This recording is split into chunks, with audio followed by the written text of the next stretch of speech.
Hi, and welcome to another video.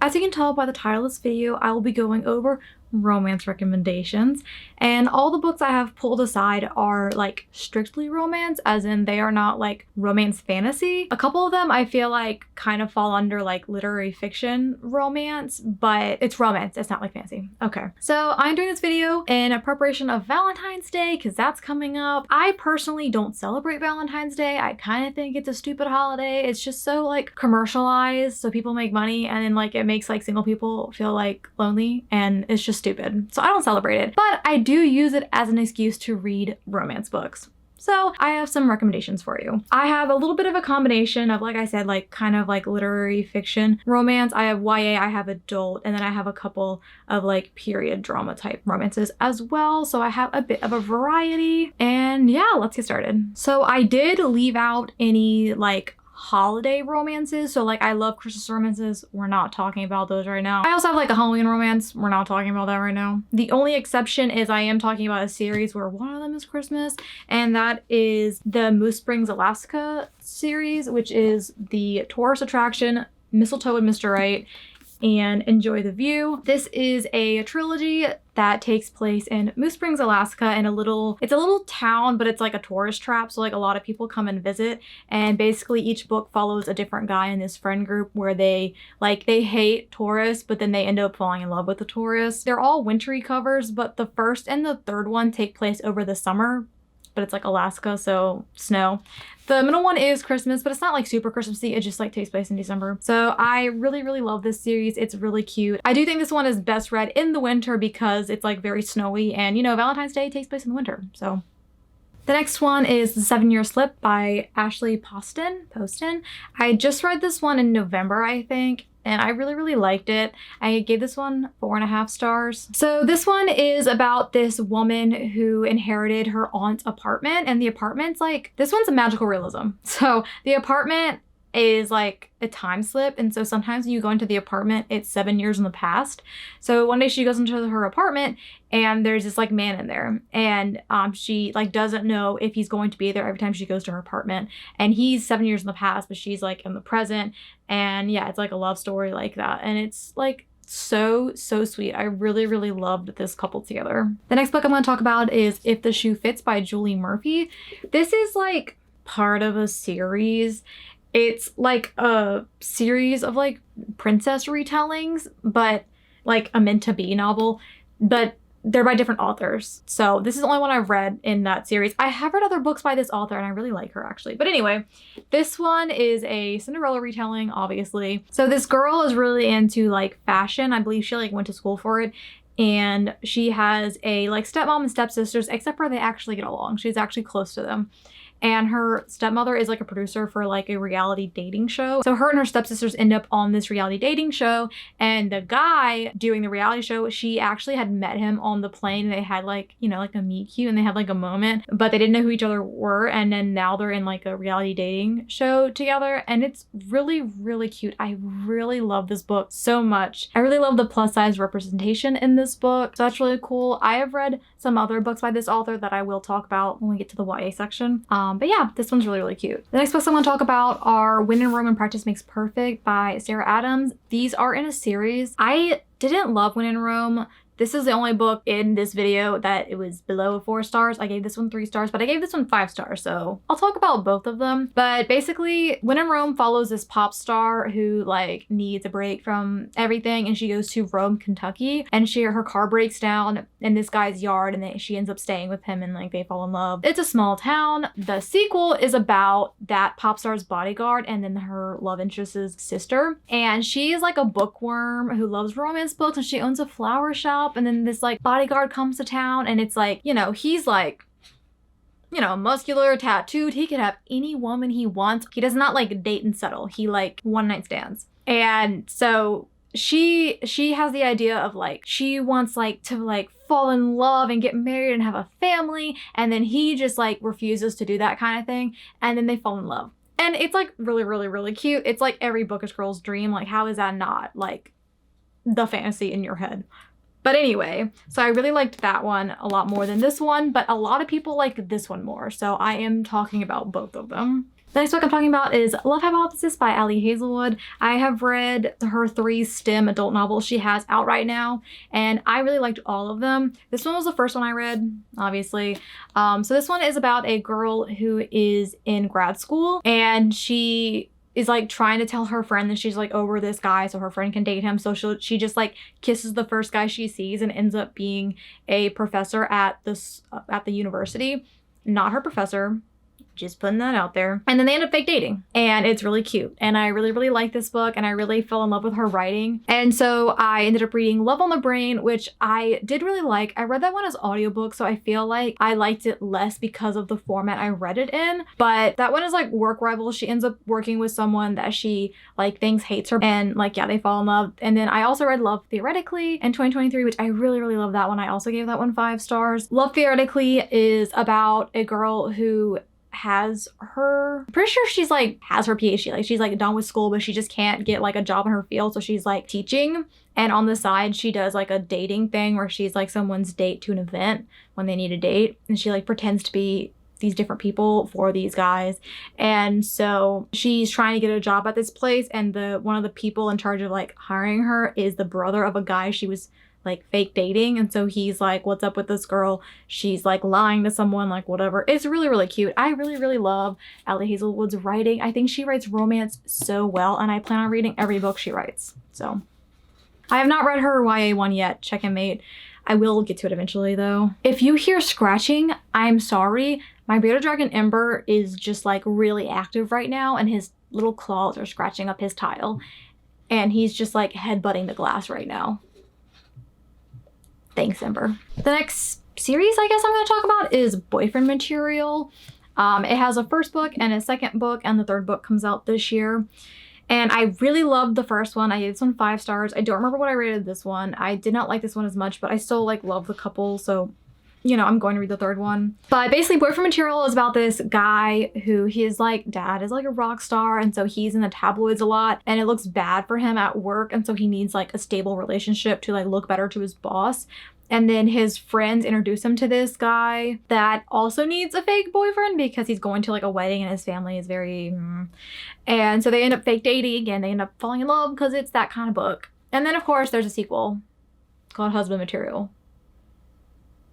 You can guess what the plot of that one's about. I really like the writing in these books. It's just like so quirky, and I love their like group of friends are just so weird, and I don't know, the characters in these books feel so real. Like they're so weird and unique, but they just feel like real. Like, I don't know, I just really love the writing in these books. Another romance book that I read in 2023 that I really liked was The Bodyguard by Katherine Center. All right, this one is an ebook, so I don't own it, but I thought it was really, really cute.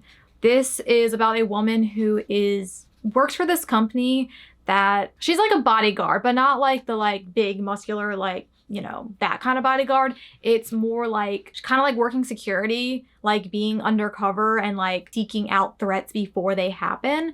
So her like company she works for gets hired to protect this actor that's like this really famous actor who's going to be like staying with his family while his mom gets treatment or something. He doesn't want his family to know that he needs a bodyguard, like that there's like a threat on his life, and so she has to pretend to be his girlfriend so she can like stay in the house with him and like keep an eye on him and like do like surveillance and all that stuff.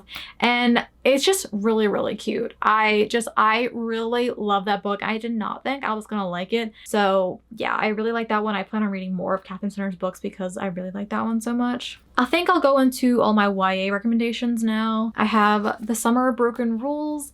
This one I read for my book club. It was really, really cute. It's about this girl who, like, her family goes to stay at this, her like family owns a place in Martha's Vineyard, and so it's like they go there every summer and stay, and it's like cousins and like, you know, like a big extended family.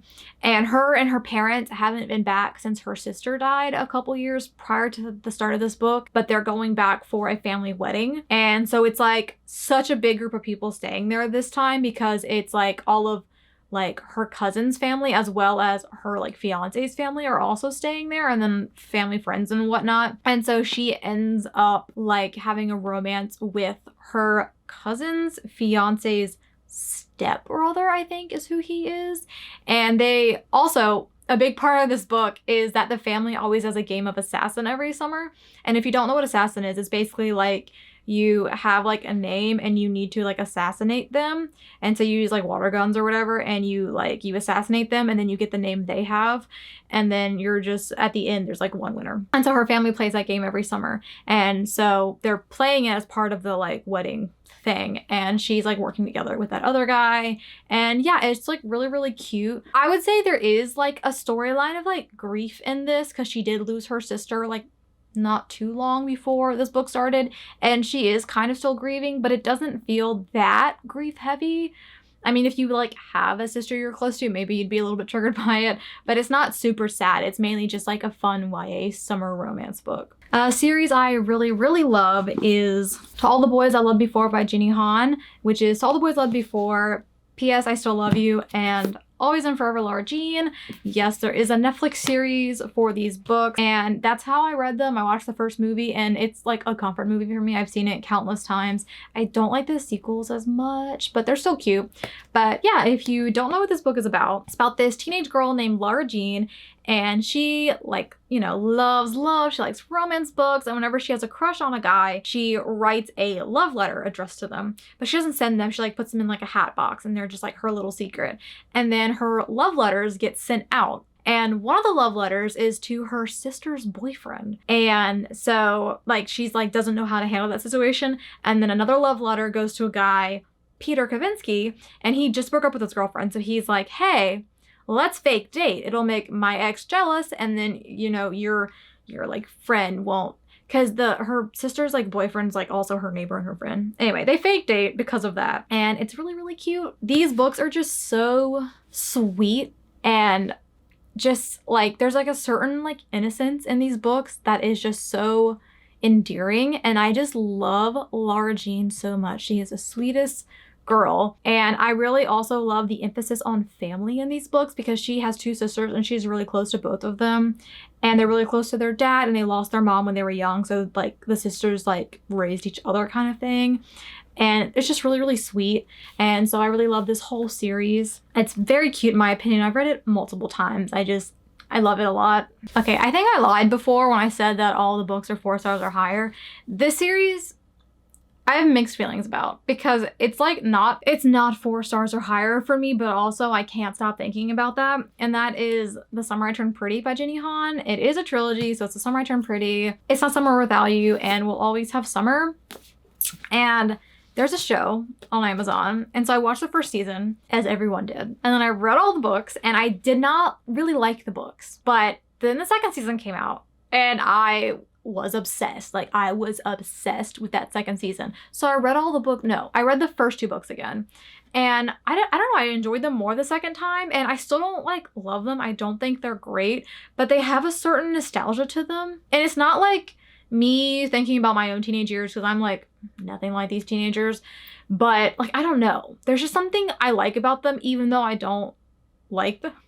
But anyway, this book follows Belly, teenage girl, and her mom and her brother go stay at this beach house every summer with her mom's like best friend from college and her 2 sons, Jeremiah and Conrad. And so Belly has had a crush on Conrad her entire life. And so then this summer she goes to the beach and she's pretty now.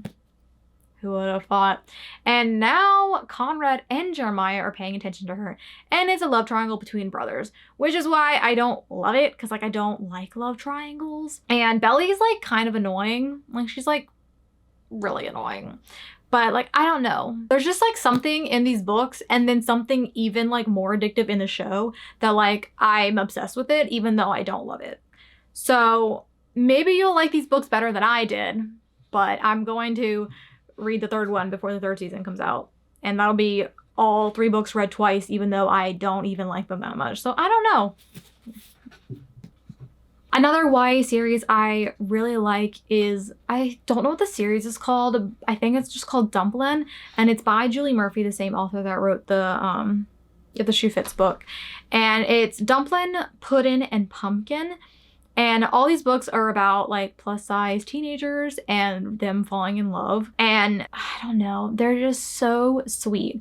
It's set in this town in Texas, I think, like a very like beauty pageant heavy town because it's like the South, you know? And so in the first book, it follows, I can't remember her name, but her mom was like beauty pageant winner when she was a teenager. And so every year her mom like helps with the beauty pageant, and she's like sick of hearing about the beauty pageant. And so she decides to join it and compete in it, even though she's like, you know, plus size, and that's like not something plus size people do. And so she gets like this like group of people, and they're all like misfits in the town that like no one pays attention to because they're like different. And so it's like another plus size person, someone who's like, you know, kind of like emo and kind of like, you know, just not super girly. And this is like a southern beauty pageant town, so that's really different. And there's also a girl who, she has like one of her legs is like shorter than the other leg. Like they're just like this group of people that everyone ignores because they're weird.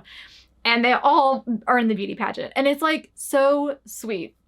And Willa Dean, her name's Willa Dean. Okay. Anyway, also she like loves Dolly Parton, and there's so many like Dolly Parton references and songs, and like it just, you will have Jolene stuck in your head the whole time you're reading this book. But anyway, at least I did. And the second book follows a different girl that was in the beauty pageant. And then the third book follows, it's like the twin brother of the girl that's like dating the like kind of like emo girl from the first book. So anyway, they're all like interconnected. They're like all kind of like in a friend group, and you see all of them in all the books, and they're just so sweet. And I love that series like a lot. I listen to them, but I kind of want to like buy all of them and own them because they're like really, really cute. Also, Dumplin does have a Netflix movie that has like Jennifer Aniston in it, and she plays like the mom. And the movie's really cute too, but I think I like the book better. Shocker. So now I'm getting into the like books I have that are like kind of like literary fiction, romance, whatever. And that first one is Happy Place by Emily Henry. I have only read Happy Place by her, but I have been told that a lot of her books are like, they're romance, but there's like so much more to them that it like feels like literary fiction with a subplot of romance. So that's why I'm whatever. So basically this book follows Harriet and Wynne, and they're part of like a friend group, and they go to this like lake house. I don't know if it's a beach or a lake. It's a cottage on some kind of beach town, lake, whatever. And so they've been together a long time, and they broke up, and they haven't told their friends yet. And so they like weren't gonna tell their friends, and they just made an excuse as to why Wynne is not going that summer. And so Harriet shows up at the cottage, and then she's gonna like tell all her friends they broke up, and then Wynne is there, and he's like, hey baby, and like she's like, what are you doing? And basically the cottage is being sold at the end of the week or whatever. Like it's their last time in the cottage, and their friend group wants it to be like special, and so they're like, okay, well, we'll tell them at the end of the week. And so they like fake date. They like, it's weird because it's like fake dating, but like also they dated for like 8 years or something beforehand. So they obviously know each other really well. And it's, I love their love. They, oh my God, they're like meant to be together. And the miscommunication in this book is like so painful, and not in a bad way. Like it's so painful where I'm like, oh my God, they love each other so much, I just want them to work out. But this book also has like a big emphasis on friendship, and so like that's such a big part of the book, like their friendship and like what that friendship means to them. And it's told with like dual timelines, so it's like present day, and then it also goes back in the past leading up to present day of like her meeting her friends in college, and then her meeting Wynne, and then just like over time, you know, their friendship growing. And I love this book. It is so beautifully written, and I really want to read the rest of her books because of this one. And yeah. Another book I have that's like romance but not strictly romance is Crazy Rich Asians. I've only read the first one. I do have the other two, but I haven't read them yet. And I did not expect to like this one, and I know there was like a big craze for it like when the movie came out. I didn't watch the movie then or read the book then, but I read this in 2021 and then I watched the movie. So Crazy Rich Asians is about this girl named Rachel, and she's dating this guy named Nicholas, and they live in New York together, and they're like both professors at like a university, and he's going home to like Singapore to go to his friend's, to be in his friend's wedding. And so he invites her to go with him, and they get there, and she doesn't know he's like rich, like really rich, like crazy rich. Like his family owns like half of the city rich. And so she's like, just like, she was raised by a single mom. You know, like, they did not have a lot of money, and it's like she's not good enough for his family, and it's just like this whole thing. And there's like a lot of points of view in this book, because there's like different people in the family have different points of view, and like friends of the family and whatnot. And that's why I say it's like not strictly romance. Like, it honestly doesn't really feel like romance. It just feels like a book about that kind of society. And you learn a lot about this culture if like you don't know about it, which like I didn't know much about it. So that was like interesting to read. But then of course there is that love story between them. And I really, really enjoyed it. I was very pleasantly surprised. And I did buy the other 2 books, haven't read them yet, but I'm excited to get to them when I get to them. I'm not sure what the other 2 books are about. I assume it's about other people in this book that have points of view. So now I'm getting into like the like period drama type books. I don't know. You've heard of this one. Bridgerton. So this is like a modernly written period drama romance thing. You've heard of it because of the show. I've only read the first 2 books. Unfortunately, I have the show cover for this one, but I've also read the second one. And if you don't know what Bridgerton is about, it is about this like high society family like in London in whatever year, whatever, you know, Regency London. And so basically the Bridgertons, it's a big family. There's like 8 kids. And so this one follows the oldest daughter. She's like the 4th kid, I think. Yes, she's the 4th kid, but she's the oldest daughter, and she's finally old enough to be like, you know, put into society to get married. And so she meets this guy who is the Duke, and I don't even like remember what happens, honestly. No, they were like courting each other or whatever, so she could get more suitors, and then people would get off his back because he's like a Duke and he has to marry and he doesn't want to marry, so they end up like, you know, just like, you know, walking together in the park, and he like sends her flowers, and it's supposed to like do both of them good. So they're like fake dating in the Regency era. And yeah, that's what that one's about. And basically each book follows a different sibling. So yeah, the second one follows the oldest kid, Anthony, and the book plot is different than the show plot, by the way. It's like pretty different. But anyway, each one follows a different sibling. I will preface by saying this first book has a rape scene in it, and I was really taken aback because the scene is in the show, but they kind of rewrote it so that you are so engrossed in the plot, you don't really realize it's rape. At least I didn't, because I was just like so into the plot, like it just like skipped over, you know? And then I read the book and I'm like, oh my God, that's rape. And then I'm like, oh my God, it was rape in the show. And that just kind of like sticks out to me. And it's the thing I don't like about it. I like the rest of the book, but I don't like that it has that scene in it. And I don't like how they changed it for the show, because it was like they were trying to like erase that it was rape. And I'm not gonna like get into like spoilers or whatever, but I'm just saying there is a rape scene in it, and it's in the show too. And yeah, I did enjoy the books enough that I do have the 3rd and 4th one to read. The TV show, the 3rd season is following the 3rd brother, but the 3rd book follows the 2nd brother, and the 4th book follows the 3rd brother. Their names are all alphabetized, and that's how you know the order, because it's Anthony, then Benedict, then Colin, then Daphne, and then Eloise, and then Francesca, I think is her name. And I can't remember the younger 2 names. It's in order. Hyacinth is the youngest. I can't remember her the G name, but anyway, they're all alphabetical for some reason. Anyway, that is this series that I know you've heard of because of the show, but it's books too, so you can read it too. And I don't really have many classics to talk about because I don't read classics. But my favorite romance classic is Pride and Prejudice. I know I've talked about it before. I own 3 copies of this book because I love it so much. But if you don't know what this book is about, it's like enemies to lovers, like OG enemies to lovers. So basically it follows Lizzie Bennet. She is one of 5 daughters of this poor family. They're like poor, but they still have enough money to like have like a cook and maids and stuff. So I don't know. And their mother is like obsessed with like marrying them off to like well-off men, and all of the daughters are like out in society or whatever. And Lizzie is the 2nd oldest, and she meets this guy, Mr. Darcy, and he's like in town because he's like best friends with Mr. Benedict. Why can I not remember anyone's names? I love this book.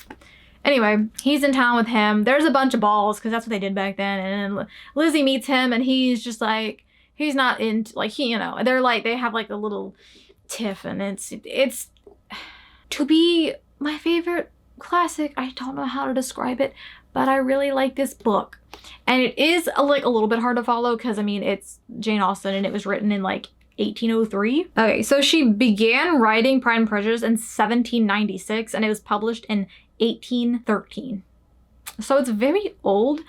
You can understand what's happening, but for me, I find classics are best to understand if you, for me, I like to watch the adaptation and then I go back and read the book and then I watch the adaptation again. Because the adaptation kind of gives you the, like, you know, the gist of the story, because it's going to be different. But it gives you the gist. And so as you're reading the book, you're like, oh, this is what's happening. And then you go back and watch the adaptation again, and then you're like, oh, this is what they changed. That's my favorite way of reading classics. So that's what I do with Pride and Prejudice. And I've watched the 2005 movie countless times because, you know, Keira Knightley. But anyway, that is my favorite romance classic. I've only read one of her other books. I've read Emma. Emma is like romance, but it's like if you've seen the movie Clueless, Clueless is based on Emma. It's like a modern retelling of Emma. And so like that, if that's any indication of like what Emma is like, it's romance, but it's like satire almost. Like, I don't even know. I liked it, but it's not a recommendation from me. I think that's all of my like favorite romances to talk about. I'm like looking at my shelves and I think that's all of them.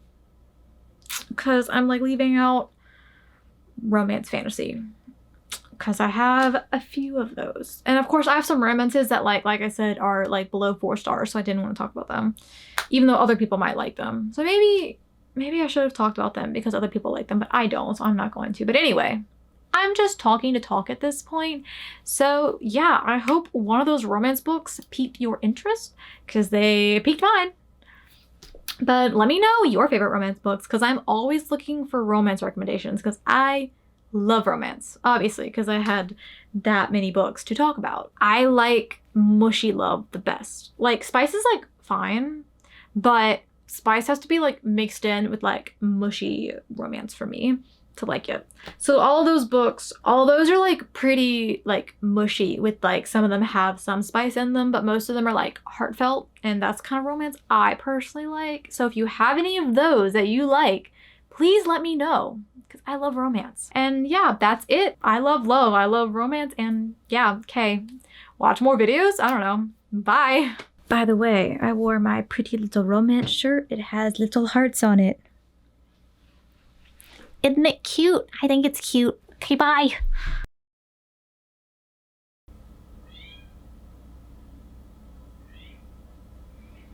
Sypha, be quiet.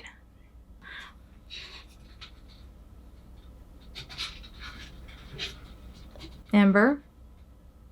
And I really love the plus size representation. I can't talk today. I really love the plus size representation. I really love the plus size representation. I really love the plus size representation.